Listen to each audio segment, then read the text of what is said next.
Bonjour à tous ou rebonjour à ceux qui nous rejoignent. Deuxième partie de cette matinale d'infos sur Public Sénat avec la presse quotidienne régionale, les Indés radios, 130 radios qui sont nos partenaires sur tout le territoire français, les télés locales de France qui nous rediffusent et avec TV5 Monde aujourd'hui.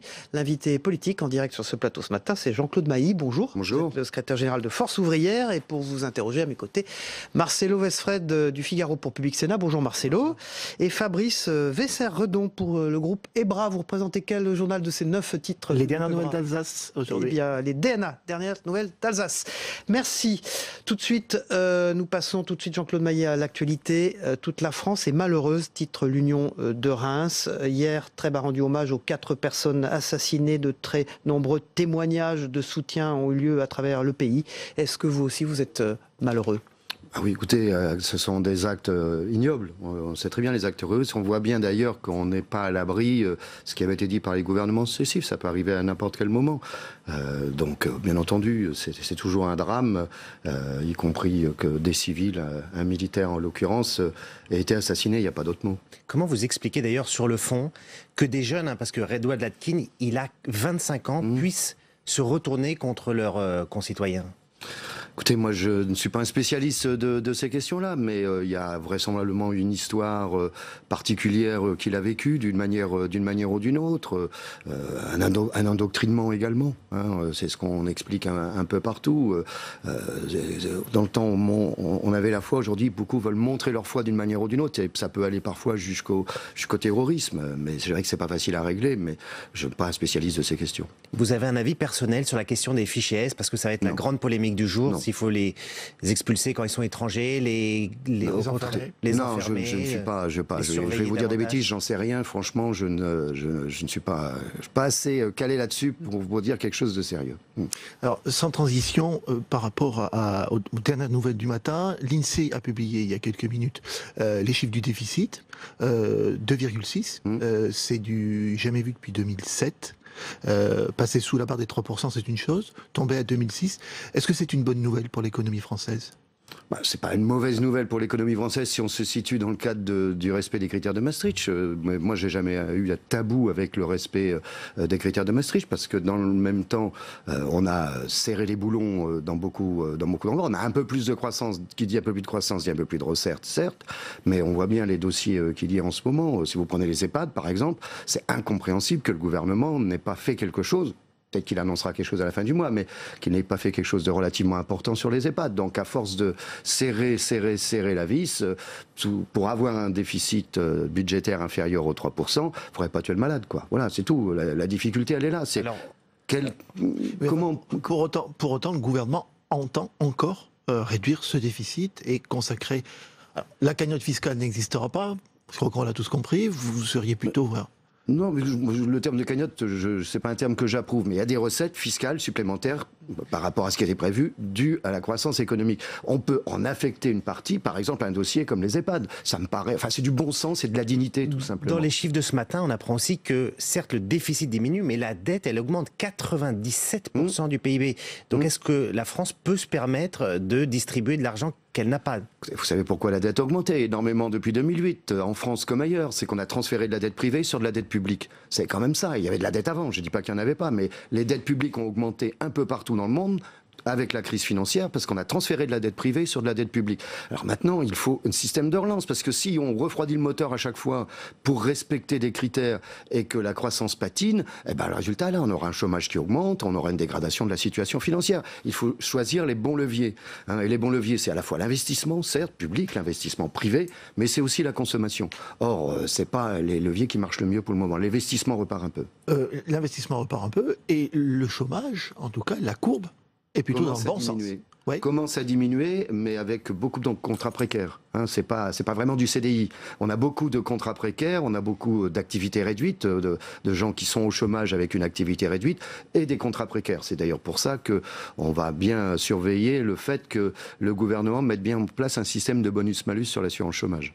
Alors, quand on regarde les luttes, il y a beaucoup de luttes, par exemple, chez Air France, vous parliez des EHPAD, il y a les retraités, il y a les fonctionnaires, il y a la SNCF, la liste est longue. Vous croyez, vous, vous est-ce que vous la souhaitez, la convergence des luttes? Écoutez, ça ne s'improvise pas, ce genre de choses. C'est pas parce qu'il y a multiples conflits, et il y a multiples conflits dans différents secteurs, et publics et privés. C'est pas pour ça qu'obligatoirement ça coagule. Vous savez, les grands mouvements interprofessionnels ces dernières années, ils sont pas nés comme ça. Alors, ça veut pas dire que ça peut pas naître comme ça non plus. Ils sont nés parce qu'un gouvernement a annoncé quelque chose que personne n'attendait et qui mettait le feu aux poudres, du type plan Juppé en 95 ou le contrat première embauche en 2006. Maintenant, le gouvernement devrait être attentif et ne pas faire de provocation sur tous les dossiers, parce que ça fait quand même toute une série dans la fonction publique. Et c'est pas terminé.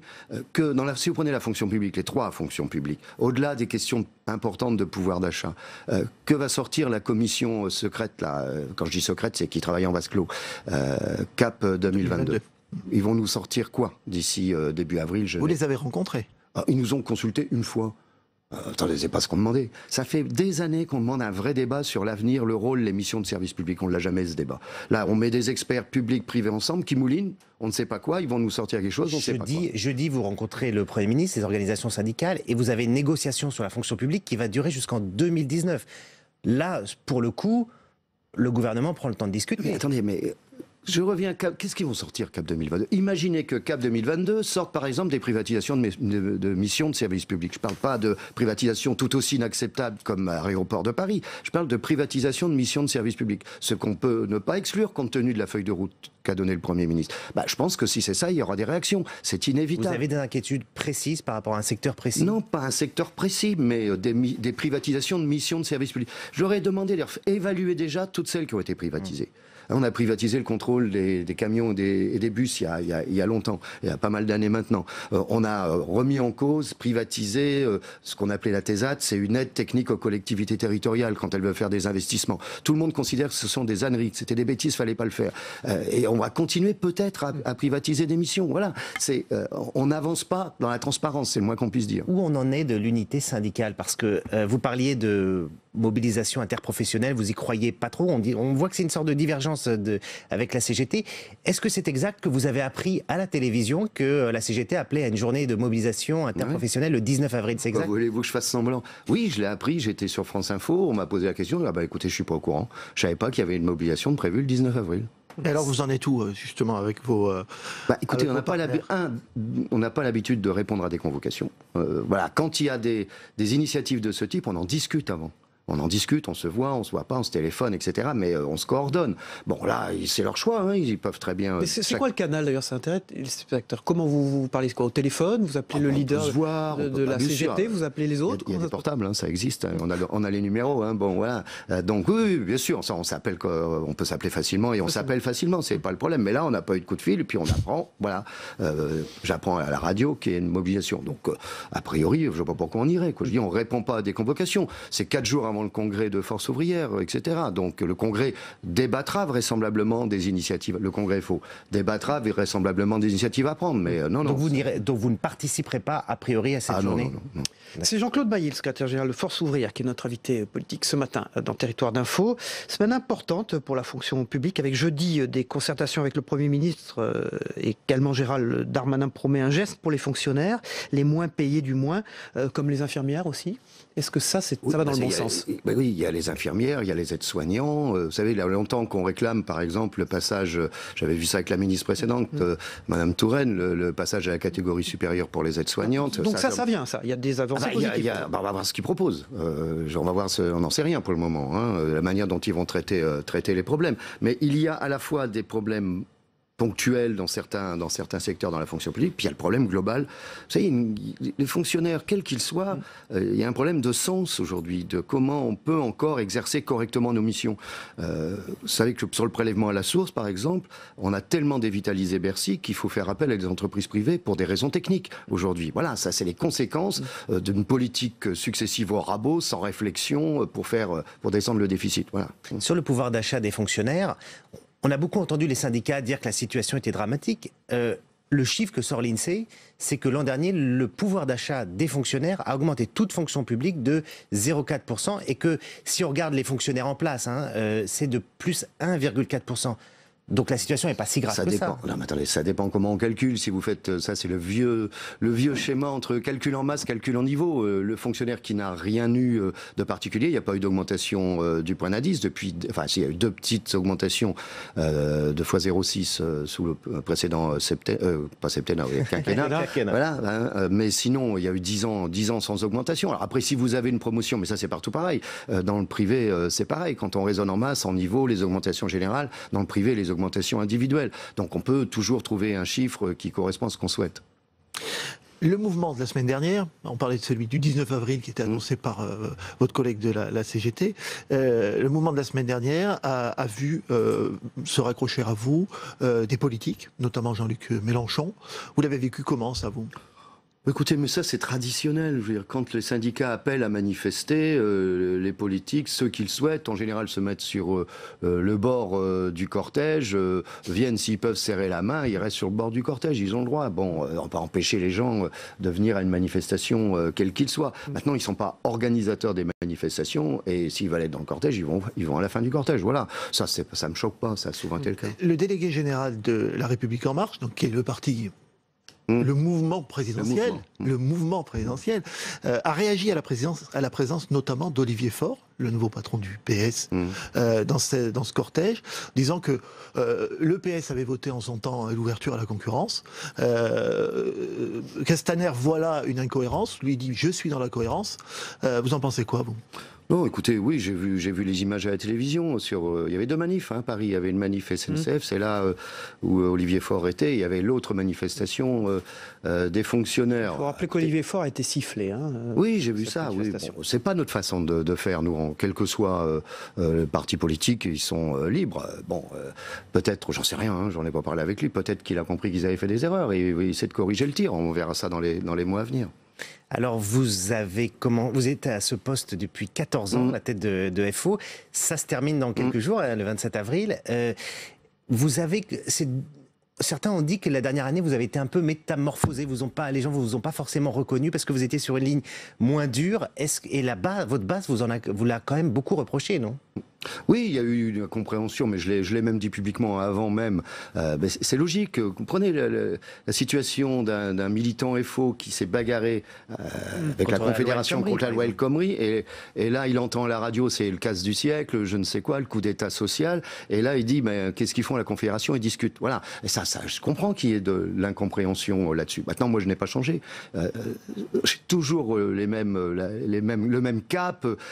Je dis, syndicaliste, c'est à la fois de l'idéologie au bon sens du terme, et c'est aussi de la pratique. C'est les deux. Si on ne fait que de l'idéologie, on fait de la politique. Mais est-ce qu'il y a une forme de continuité dans la logique entre les lois El Khomri et les ordonnances sur le Code du travail ? Qu'est-ce qu'il fallait faire ? Il fallait dire « Ah, on n'est pas d'accord, on va dans la rue ». Il vient d'être élu, président de la République. Tout juste élu. Il avait annoncé qu'il faisait.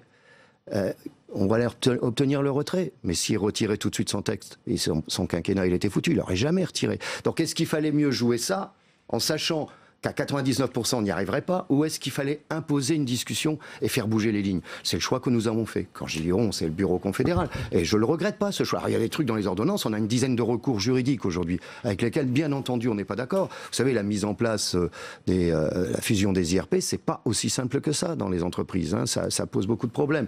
Bon, mais maintenant, c'est un choix pratique qui a été fait, sans oublier pour autant nos positions. On vous sent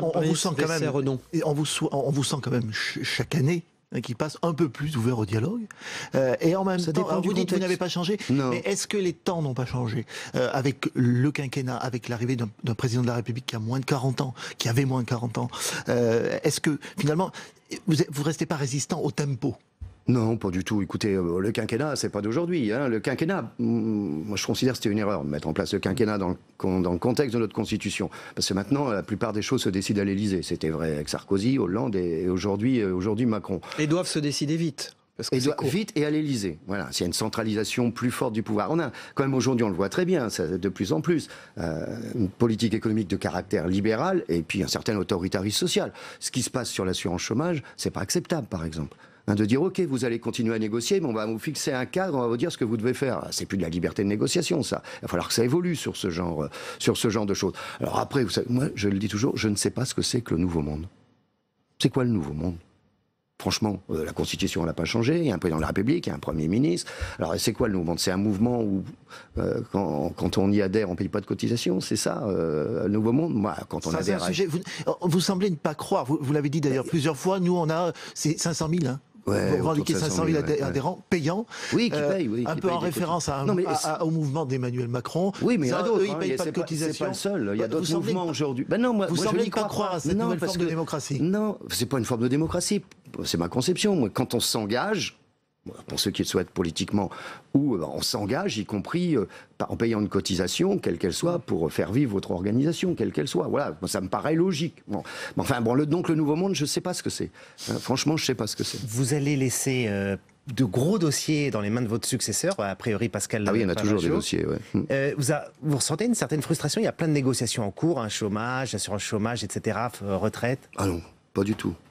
Non, écoutez, vous savez, les organisations restent, les hommes passent, d'une manière ou d'une autre. C'est pas non. Être secrétaire général de Force ouvrière, c'est pas être PDG. Il y a un bureau confédéral, il y a des commissions exécutives. 14 ans quand même, vous avez succédé à Marc Blondel. Oui, qui avait fait 15 ans, lui. Donc, non, à un moment donné, il faut tourner la page. C'est ce que je vais faire dans un mois. Et puis les dossiers, si bien, il y en aura tout le temps. Et y compris Pavageau, il restera je ne sais combien de temps. Et après Pavageau, il y aura encore des dossiers. Jean-Claude Maillet, une petite question personnelle. Quel est le président ou le Premier ministre avec lequel vous avez le mieux dialogué, avec qui vous vous êtes entendu le mieux en 14 ans? Écoutez, moi j'aimais bien l'homme Chirac. Je ne parle pas politique, mais sur le plan humain, j'aimais bien l'homme Chirac. Sarkozy, dans la première période, c'était assez folklore et cash et direct. Voilà, bon. Folklore pourquoi? Non, c'est le tempérament. C'était oui, non, mais on avait des réponses. Vous ne citez que les hommes de droite, finalement. Ah bah ça, écoutez, c'est pas de ma faute. Je vais en citer un de gauche avec qui je me suis bien entendu au-delà des désaccords qu'on pouvait avoir et que je continue à avoir. D'ailleurs, c'est Jean-Marc Ayrault. D'accord. Vous êtes plus libre maintenant de votre parole. On va entendre des choses peut-être plus cash.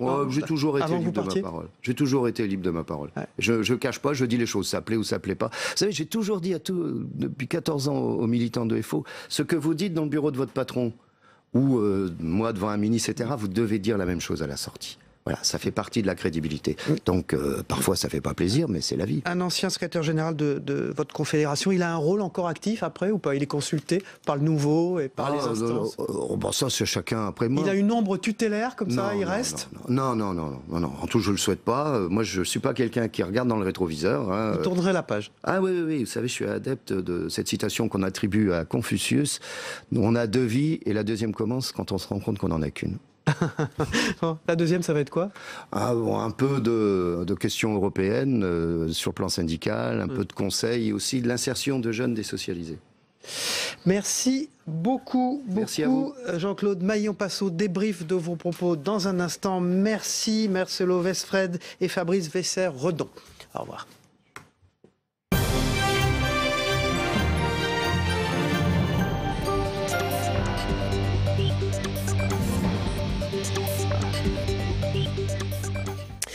Voilà, c'est le débrief de l'actualité des propos de notre invité ce matin qui était en direct sur ce plateau, le secrétaire général de Force ouvrière, Jean-Claude Maillet. Et je vais faire venir Michel Richard, éditorialiste au Midi Libre et au Point sur ce plateau qui était présent dans la première partie de cette matinale d'info. Rebonjour Michel, merci d'être là. Et Olivier Auguste. Présent, rédacteur en chef adjoint de l'Opinion, merci d'être avec nous ce matin. Toute la France est malheureuse, c'est le titre de l'Union de Reims qui résume bien le sentiment général, Jean-Claude Maillet et de cela. On se rend compte avec les gardes à vue en cours de la petite amie, de l'ami de ce terroriste que c'est très jeune que le problème se pose de la radicalisation dans ce pays, Michel Richard. Écoutez, cette affaire tragique, évidemment... 18 ans, elle a. Oui, montre que c'est un problème, comment dire, sans décourager le pays, un problème insoluble. Voilà, on en aura d'autres, parce qu'il est absolument impossible, même si l'on a des suspicions, même... Vous savez, par exemple, il va y avoir le débat sur la rétention administrative, sur le suivi des fichiers S, etc. Débat qui monte sur le suivi des fichiers S, ça y est. C'est naturel. Aujourd'hui, quand la police a des soupçons sur quelqu'un, fichier S par exemple, elle peut se mettre sur son dos, le suivre, etc. pendant 2 mois. Au-delà, c'est plus légalement permis. Voilà. C'est un problème de démocratie. Est-ce qu'on veut qu'il en soit autrement, que des gens, peut-être totalement à tort, soient comme ça surveillés? Et je ne parle même pas des conséquences en termes de coûts humains et financiers d'une pareille surveillance. Une personne surveillée, c'est 20 policiers à ses trousses. 24, il paraît. Olivier Auguste, le souci avec ces fichiers S, c'est qu'il y a beaucoup de choses dans ces fiches S, et pas que des terroristes en puissance. Bien sûr, oui. On va de nouveau partir dans un débat entre sécurité. Évidemment, on a tous envie de pouvoir, en l'occurrence, aller faire ses courses ou se promener dans la rue ou visiter un monument sans se sentir menacé. Et puis en même temps, on ne peut pas mettre, je crois qu'il y a à peu près 20 000 personnes qui sont fichées S. Qu'est-ce qu'on fait? On les met tous en prison ou en rétention, on les enferme. D'abord, ça pose évidemment des problèmes de droit considérables.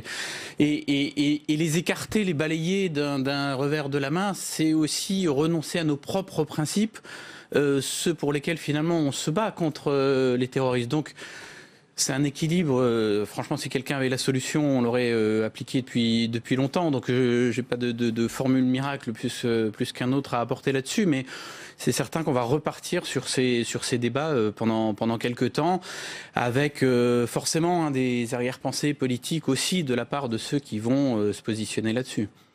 On passe au thème d'actualité développé avec notre invité politique ce matin, Jean-Claude Mailly, le secrétaire général de Force ouvrière, Michel Richard, avec une unité syndicale qui a l'air bien fragile, non? Vous n'avez pas trouvé? Oui, il faut dire, Jean-Claude Mailly, il a le charme de parler cash, je trouve. Surtout qu'il s'en va. Oui, encore plus. Donc là...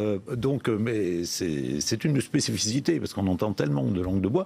Alors au moins, lui, il dit, est-ce que j'ai appris qu'il y avait une journée d'action le 19 avril quand j'étais à France Info? Oui.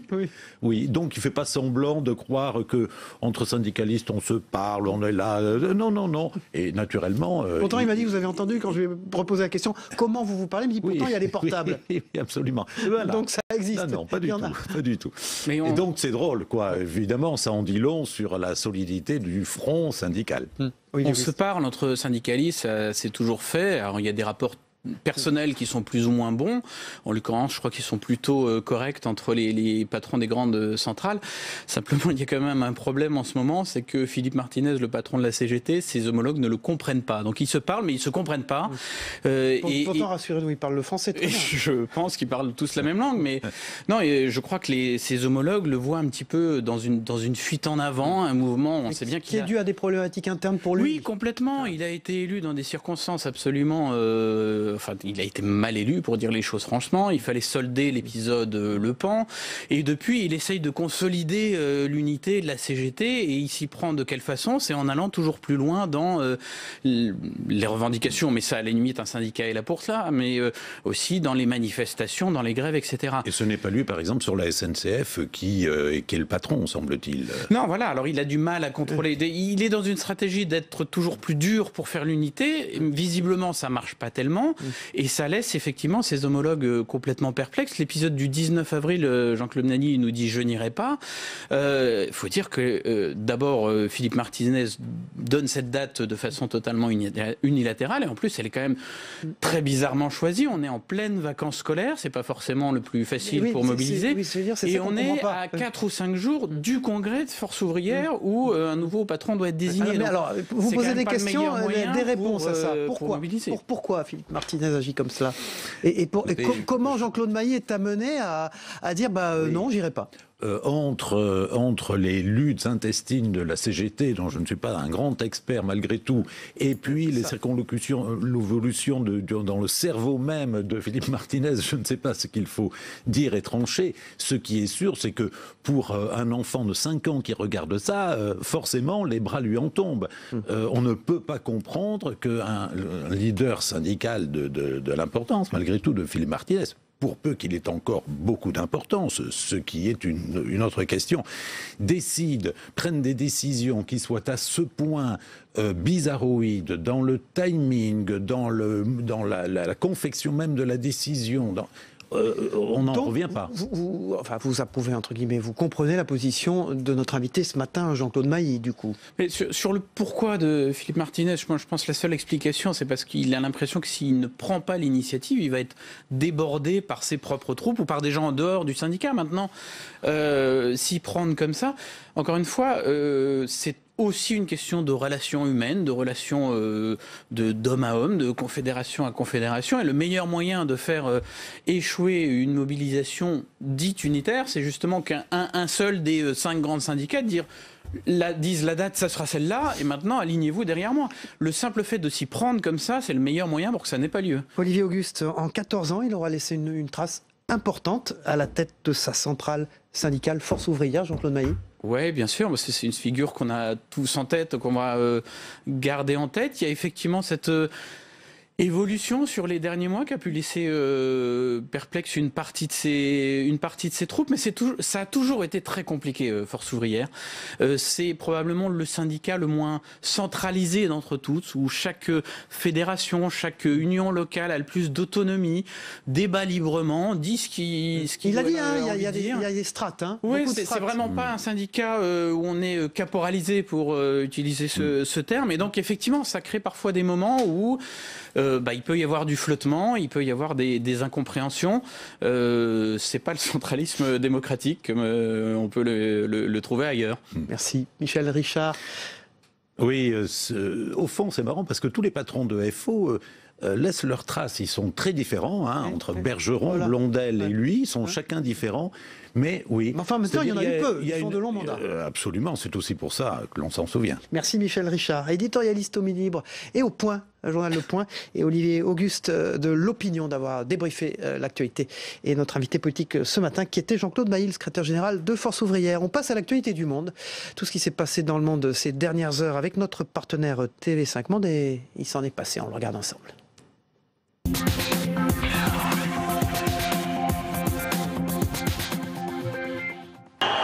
Forces de l'ordre et manifestants se font face. Les indépendantistes aspergent à l'extincteur. La police les repousse à coups de matraque. Dès l'annonce de l'arrestation de l'ancien président catalan, ses partisans par milliers ont envahi les rues du centre de Barcelone. Brandissant l'estelada, le drapeau de la Catalogne, des caricatures du Premier ministre espagnol ou encore des pancartes en allemand exigeant la libération de Carles Puigdemont. Image étonnante, pile au milieu de ces deux voies, en plein milieu du trafic, la carcasse d'un missile. Peu de temps avant, le spectacle angoissant était visible à l'œil nu, l'interception de ces engins par les forces saoudiennes. 3 de ces missiles balistiques ont été dirigés sur la capitale, Riyad. Tous ces engins proviennent du Yémen, tirés par la rébellion Houthi depuis 4 mois. Ils ont tous été détruits avant d'atteindre leur cible. L'Arabie Saoudite et les États-Unis ne cessent d'accuser l'Iran de fournir des armes, notamment ces missiles aux rebelles Houthis qui contrôlent encore la capitale yéménite, Sanaa. Du moins, ce qu'il en reste. La présidentielle démarre lundi, mais sur le marché de bétail d'Abou Choucha, ils sont peu nombreux à s'en préoccuper. Pour la plupart, le choix est déjà fait. Le bulletin ira à Abdel Fattah al-Sisi. On est en sécurité seulement depuis l'arrivée de Sisi. Avant, on n'avait aucune sorte de sécurité. Ici, la région a retrouvé sa sérénité après le chaos du printemps arabe et des années Morsi. L'ombre de la Libye et de la Syrie voisine, de l'instabilité et de la guerre civile plane toujours. Alors pas question de prendre des risques, même si la crise économique perdure. All right, so everything we have here is on the website. It's everything you need to build and complete your own AR-15 at home. La vidéo dure une quinzaine de minutes. Sur fond de musique exaltante, on vous explique comment assembler une arme semi-automatique de A à Z.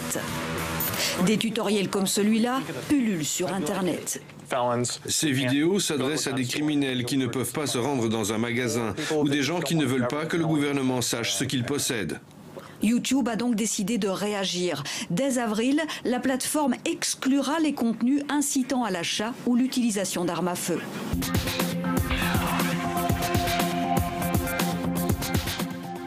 Merci de votre fidélité. On se retrouve demain pour une nouvelle émission. Bonne journée à tous.